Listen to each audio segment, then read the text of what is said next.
Hi guys, it's Ray here from Man City Fan TV.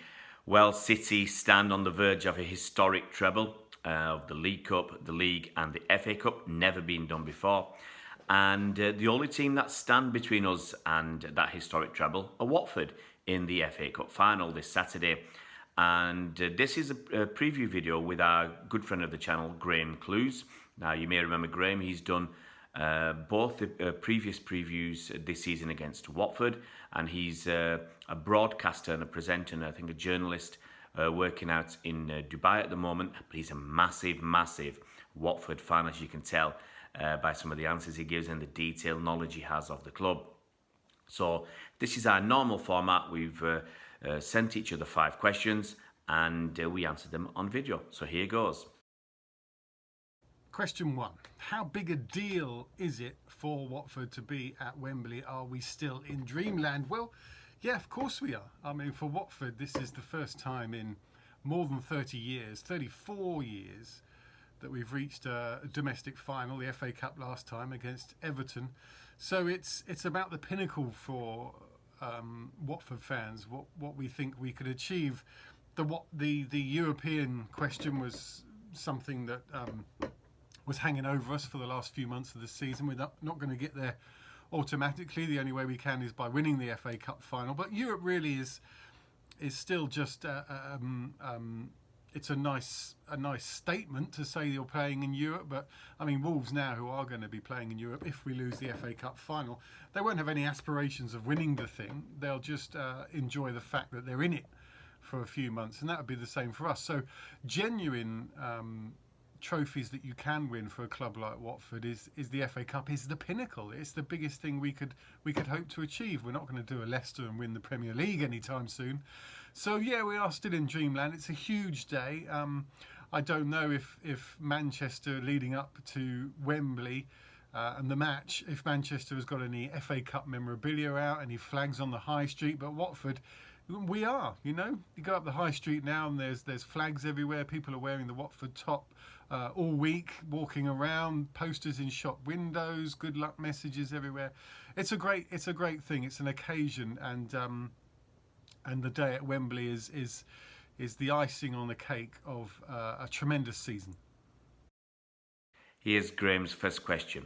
Now that you're going for a domestic treble, do you think there will be any tension from the players at Wembley? To be honest, Graham, I don't think so. We've already got the Carabao Cup in the bag. Let's, say the least importance of the trophies in a season. The league title, I think that was a really big one.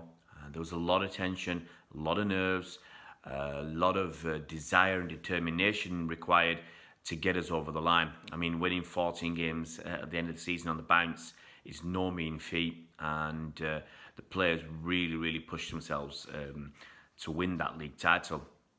The FA Cup, it's not an afterthought. It's still a very important trophy. I mean, for us fans especially, we have not had that many successes, and FA Cup, our last success was in 9 years ago, 2011, and before that we've got to go look back to the 60s. So it's a long time. It's a very important trophy, and I think the players, they know that, and they won that historic treble. But I think maybe the shackles will be taken off a little bit for the FA Cup final on Saturday, just because we've got that league title in the bag, and that really was the big one. You can argue the Champions League was as well, but I think the league title was the one that took a lot out of players mentally, and I think they mentally will be able to relax a little bit more against Watford on Saturday.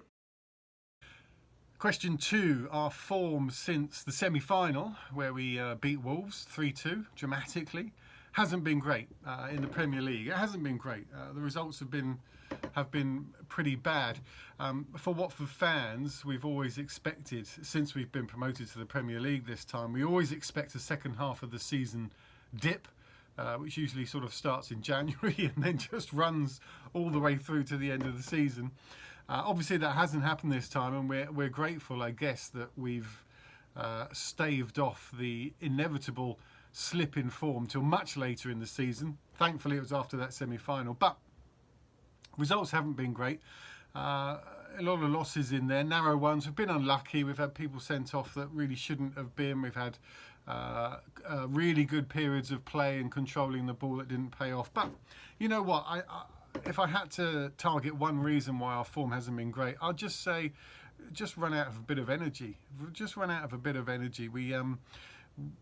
Our style of play under Javi Gracia is very much counter-attacking fast, but then when we don't have the ball, we like to press and push and harry, and that takes energy, you know, to do that for 95 whatever minutes, once or twice a week all season. You know, sooner or later the legs are going to go, and I don't think the prospect of being in the final has anything to do with the Premier League form tailing off at the end of the season.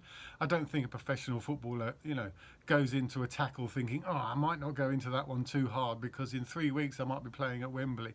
I don't think any professional footballer has that thought process when they're playing in the Premier League. I just think we've run out a bit of steam. Also, like I say, we've been a bit unlucky that we've had great periods in the last few matches where we've been totally on top of the game, even against Arsenal, you know, down to 10 men, and against United, and we've just been on top of the match and playing really well against Chelsea as well. But we just couldn't do anything with it. We couldn't finish off good moves, good possession, good attacking play. It's one thing that I think over the summer we're really going to have to look at. We really need some better attacking options. So how does that play into the final on Saturday? I don't know. Our form isn't great, but it's an FA Cup final. I don't think the form has leading into it has anything to do with what's going to happen on Saturday. Graham's second question. Is there a Watford player that you think could cut the mustard in this City squad? Well, looking at this season, I think there's been a few players I like or admire from Watford. Troy Deeney, as your captain, I'll use him as a first example. Personally, I do like a bit of a battering ram of a forward, someone who's good in the air, you know, good height, can hold the ball up and control it and lay it off and pass it and help to develop an attack. And we don't really have anyone like that up front. Not since Edin Dzeko left, and you know, you can see what he did at Roma. He's still a very, very good player, and a lot of City fans miss him. Another player that has caught the eye this season, and I think not just for City fans but for other clubs, and it's possible that he'll leave, is Decore, and I think he's a very, very good midfielder. But the one that I think could cut the mustard, and the one I like just personally because of the way he plays, is Deulofeu. I hope I said that right. It's really difficult getting names right these days. But I like him. He looks slight. He looks like he could just, you know, fit into our midfield or out wide. You know, we've got a lot of tiny players. You've got Bernardo Silva, David Silva, Gundogan, Sterling, and others. You know, our midfield and attack. Some in Aguero, they're quite tiny players, but they bring with them a lot of skill, a lot of, you know. And I think Deulofeu has the same. He's got that skill. He's got that trickery, that artistry that we love and appreciate. And he's got a decent number of goals for you, I think, this season. He's round about 10 league goals for you this season, which is a decent return for anybody. And you know, I think we'd be happy with that at City. So I'd probably say I'd go for him because I think he's young enough. I think he's in his mid-20s, 24, 25, something like that. Whatever he is, he's still young enough to develop and learn, and he's still got more potential. And you know, playing under Pep with the team that City have got, I think he could fit in, and I think he could create magic for City as well. Question 3. Who is City's most dangerous player? What a question. I mean, pick one. Pick one. They're all dangerous. You've got it firing on all cylinders. And not only are you dangerous with the 11 men you have on the pitch, you can bring any of your substitutes on and they're just as dangerous. I mean, it's a wealth of riches you have in your squad. You know that, of course you do. Who is the most dangerous player, though? Sterling, obviously, you'd say has had a great season. For me, I've always been a Kevin De Bruyne super fan. I think he's the type of player that I really like to watch. You know, Doesn't go about it in a showy way, doesn't have silly haircuts, doesn't have silly tattoos. He just gets on with it. And always, when he's playing well, he's the best player on the pitch, I would say. Plays those wonderful little through balls that just only a handful of players always get right. So for me, he's the most dangerous. But cracky, I mean, just look through the squad. I mean, if you're a defender, if you're Gomez, who's probably going to play in goal in the final for us, he's going to just look ahead of him, and he'll constantly be looking around, going, "Well, the shot could come from absolutely anywhere at any time." So, most dangerous player, I think Sterling. I think he might have. He might feel that his season is coming to an end a bit too soon, and that Champions League match against Tottenham, where he thought he'd scored the winner for you, I think there might be a bit of residue there, and I think he might want to finish his personal season with another fantastic display at Wembley. I really hope not. Okay, Graham's third question.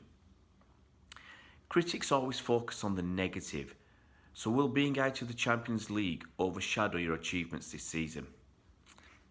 Yeah, I mean, it's true. I mean, we've had a lot of negative press this week. Some, you could say, for the wrong reasons. Some, you could argue, partly for the right reasons. But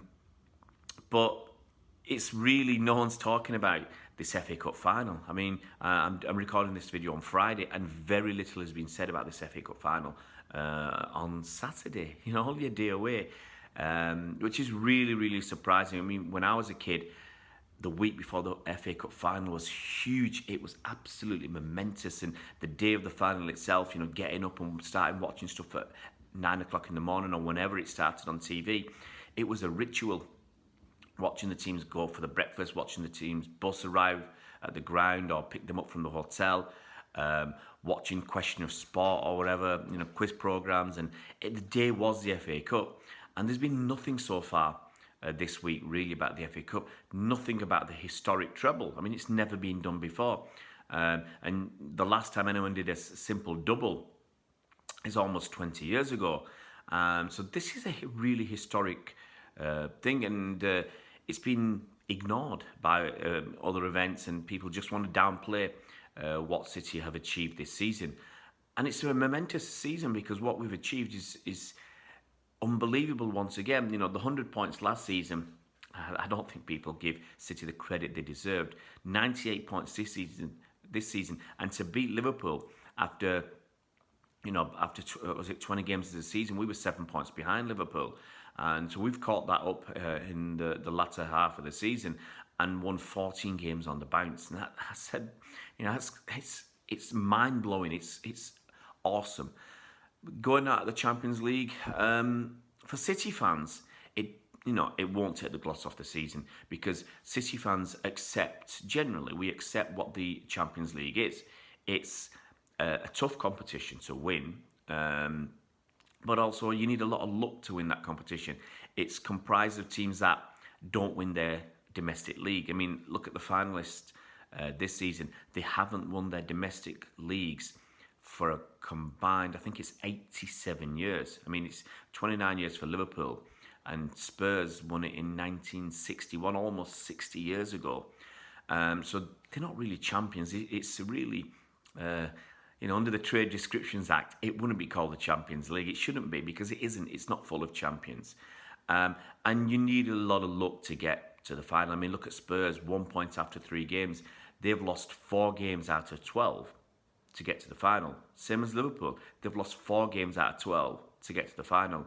In the league, Liverpool lost 1 game in the whole season, and they've not been champions. They've not won the league. City lost 4 games out of 38, league winners.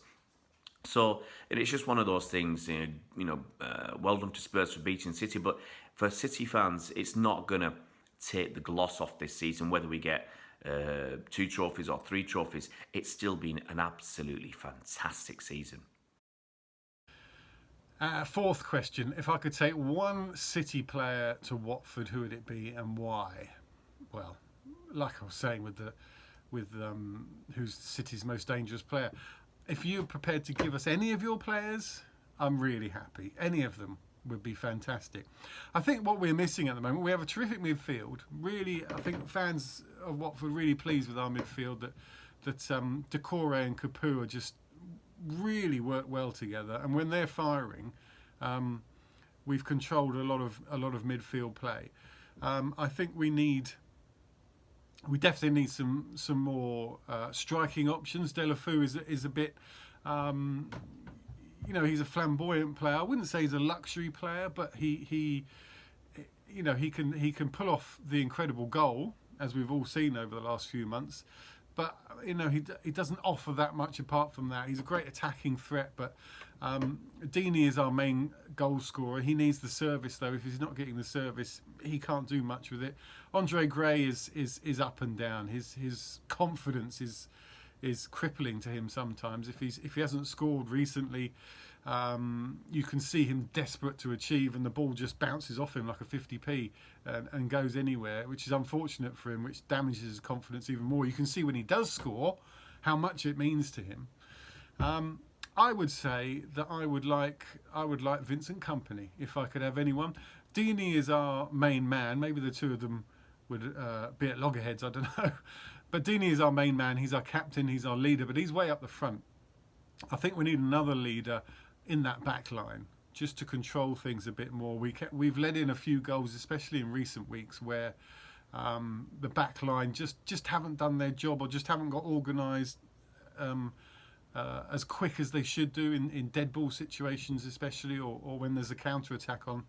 And I think Vincent Kompany, who I think is a fantastic player, not only that ridiculous goal he scored the other week, but he's a real leader, he's a real organiser. Manchester City, you're a fantastic team, but you're a better team when Vincent Kompany is on the pitch and fit as well. So I think for me that's where I'd like to see. I'd like to see a bit more experience and strength of mind in our back line, and Kompany would be that man. If you want to give us Kompany and Aguero, I'm not saying no. And Graham's fourth question: as Man City fans, is there a nervousness about facing Watford because we are so unpredictable? I don't think so, Graham. We get used to winning. It's not meant to be arrogant, but we're used to winning now.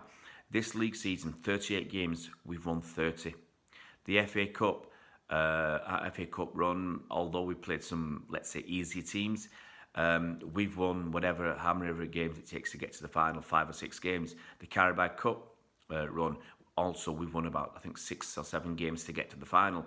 The Champions League, we didn't lose that many games. We lost, I think, 2 games in the whole of the Champions League campaign. So in the whole of the season, I think we've lost 6 games. It's off the top of my head. I'd have something in the region of 60 games. So we're losing about 10% of our games, which isn't that much at all. So we're used to winning. It's one of those things. Watford are a little bit unpredictable. I mean, you've had a very good season, apart from the last 5 or 6 games. After you got to the final, after you beat Wolves in the semi, you've had a little bit of a poor run, winning only 1, drawing 1 and losing 4. But I personally think that's partly down due to your players thinking about this FA Cup final, because it's a big deal. I mean, for some of these players, they'll never get an opportunity to win a trophy again, especially at a club like Watford. And so I think it's got to be on your mind. It's got to be there somewhere. And I think you've thrown away the chance to get into the finish 7th and guarantee yourself a spot in the Europa League. And we'll see. It'll be very interesting to see what happens in the final, because you've got that experience of being at Wembley, obviously from the semi, but the final's a different beast. And it's that point where your players know you're playing up against the best team in the land, and it's an opportunity to win a trophy. So whilst you might be unpredictable and whilst you're still a very dangerous team, I don't think the fans will be nervous at all, just because, as I said, we're used to winning games. The only nerves that might come in with some of the older fans, we know we got beat by Wigan a few years back. It was a real shock. We lost in the semi-final against Arsenal a few years back, which was a real surprise. So for the older fans, that might be in the back of their minds. But in all honesty, I'd say 99.9% of fans will not be worried, not be nervous about being in the FA Cup final this weekend. And lastly, the score prediction. I have to go. Do I go with heart or do I go with head? Watford will play all out. We'll play all out, and we play an exhausting type of football, which is counter-attacking, fast counter-attacking. We need to get our shots away quicker, but if we don't have the ball and you have the ball, the only way we're going to succeed is when we play our pressing game, and we're very good at it. Getting close to your players and harrying you and not letting you have a moment on the ball to think. But that's an exhausting way to play. And by the time you get to 75, 85 minutes, it's going to be tough for us to do anything. Can we get a goal? Yes, I think we're going to score at Wembley. Can you get a goal? Undoubtedly. My heart says 1-1. And we go to penalties, and then it's pot luck. My head says, just leave it at 3 or 4, would you? I mean, just be kind. This is our biggest day for 34 years. Just, don't leave us feeling sick. And Graham's final question: predict a score. Always the last one, isn't it? Score prediction. I think it'd be a good game. I think it'd be. I expect Watford to play their usual style. The focus will be on defending, but also using Troy Deeney as the target man, using your pacey players, your wingers and other midfielders who've got that pace to try and burst through.